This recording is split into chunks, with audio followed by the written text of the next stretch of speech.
don't look that sick is a term I hear often.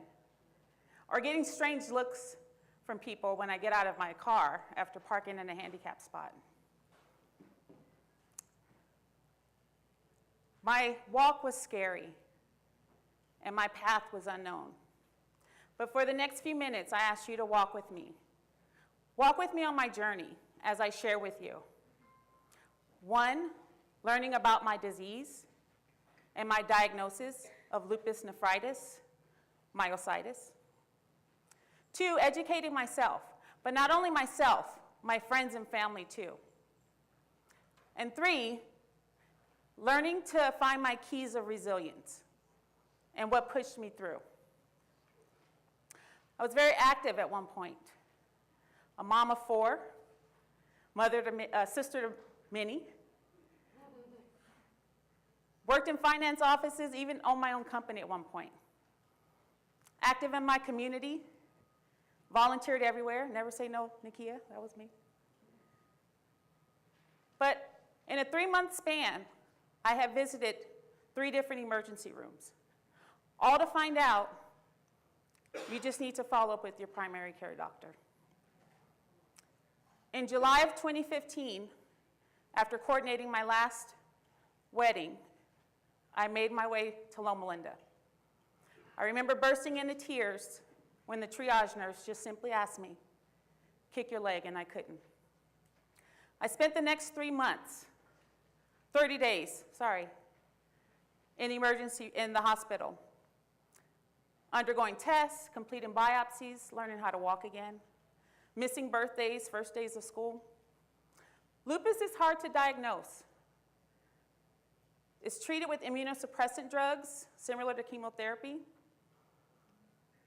And when I left the hospital, I took over 30 medications each day. Who in your family has this disease?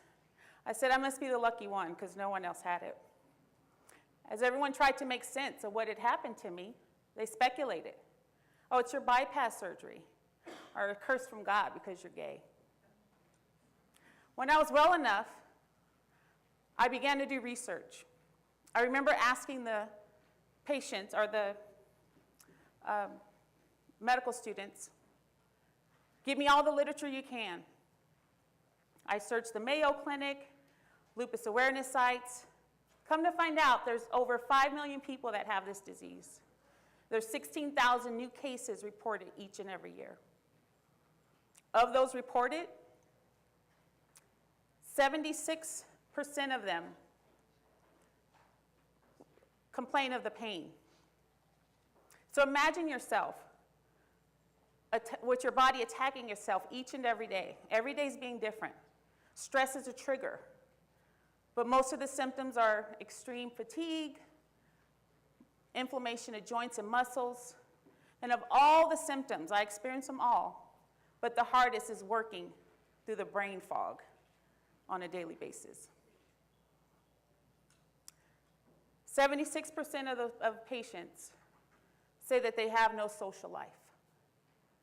And 89% gave up work altogether. But I didn't want lupus to define me. I didn't want lupus to define me as a person. I wanted to come back. I wanted to come back stronger and stronger than ever. It's a life-threatening disease, but with proper care, it can be managed. I was diagnosed with only 10 months left to go, completing my master's degree. But I was determined. I pushed through, and I have just 1 year left to complete my doctorate.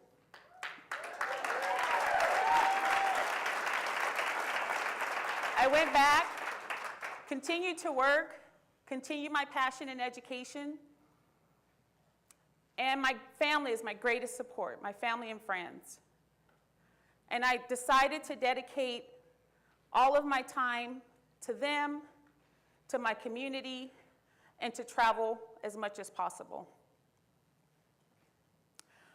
My fight has been to bring awareness to lupus. I've become very active in the lupus community. I participate in lupus walks every year.